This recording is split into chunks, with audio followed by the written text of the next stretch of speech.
Hello and welcome to this video where we're going to talk about the classes and skills you can use to actually get going in POE 2. Now, these are just a rough guide for you, plus if there's any changes or anything, they might not be able to be worked in the exact same way. This is without knowing what we're going to know in like 2 days. Or whenever you're watching it. This is pre-launch of early access, so GGG could change things, could change numbers, could change slight mechanics or anything like that, so do check.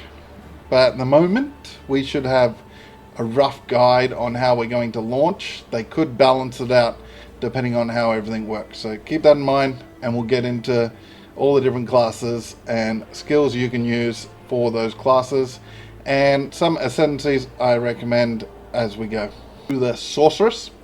The Sorceress is going to be the elemental one. If I go back in my notes, it is Storm Weaver is the one I chose. With Lightning Storm, Ball Lightning, Archmage, Sigil of Power, and possibly Herald of Thunder. The only reason why I go possibly is these tags here. Melee and bow. Now, that could, because the others don't actually have it. If we have a look at the other heralds.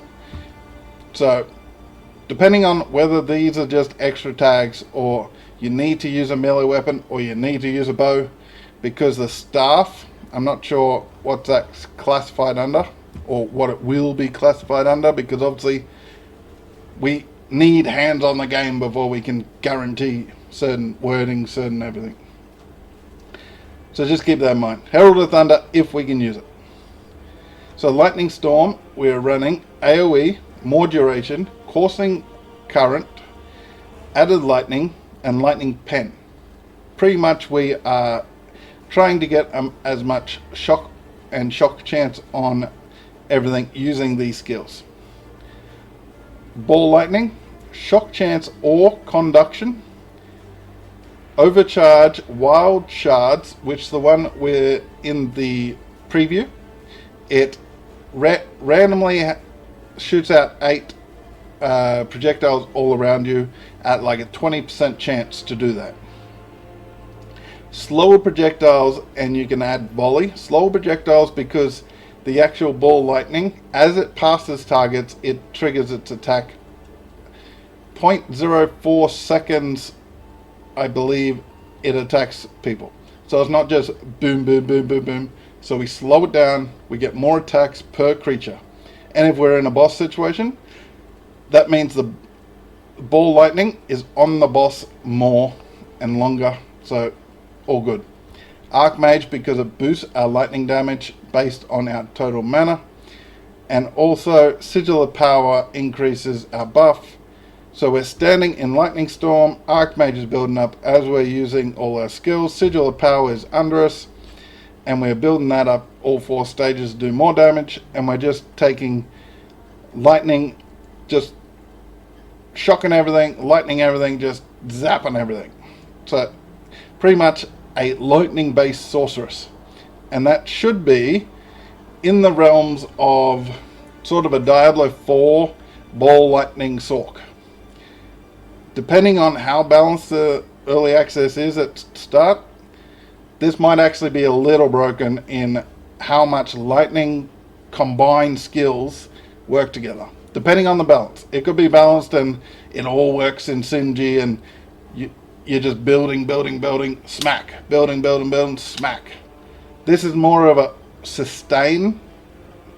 There's no real one hit wham. This is more, we cast, we're doing damage, nothing better come near us or they're going to get hit. So the Sorceress doesn't have that one hit, but it will be quite powerful. And the only thing will be the defensive ability versus mana, because we need to try to mana stack as much as possible whilst keeping the life up, so we can just take those hits and possibly mitigate the damage by taking it as a LE damage. So Cloak of Flames is a great example. It takes X amount of physical, puts over as fire. So we might have to do something like that where we're mitigating the physical into our ally damage, just so our life pool doesn't get depleted in just a big one hit. Now we've talked about the Sorceress. Now these skills and everything, because we can only use one per character, you can swap them around whichever way you feel. There might be some that are missed because obviously we are looking purely at what we believe will be in the game or what we've been told has a good chance of being in the game. Numbers can change, so keep that in mind. But let me know what you think. Are you going to play the Merc, the Witch, the Warrior, Sorceress, Ranger, or the Monk?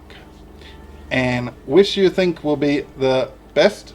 Which you think will be probably the most unbalanced? Or which do you think will be just hands down, without any bugs, glitches or anything, just the best? So, hadn't been as long as I thought it would, but I'm sure you're tired of my voice. Hit all those buttons and I'll catch you next time. Goodbye. Now, these are just a rough guide for you. Plus, if there's any changes or anything, they might not be able to be worked in the exact same way. This is without knowing what we're going to know in like 2 days or whenever you're watching it.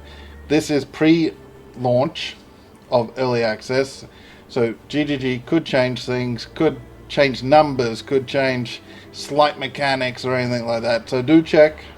But at the moment we should have a rough guide on how we're going to launch. They could balance it out depending on how everything works, so keep that in mind, and we'll get into all the different classes and skills you can use for those classes and some ascendancies I recommend as we go.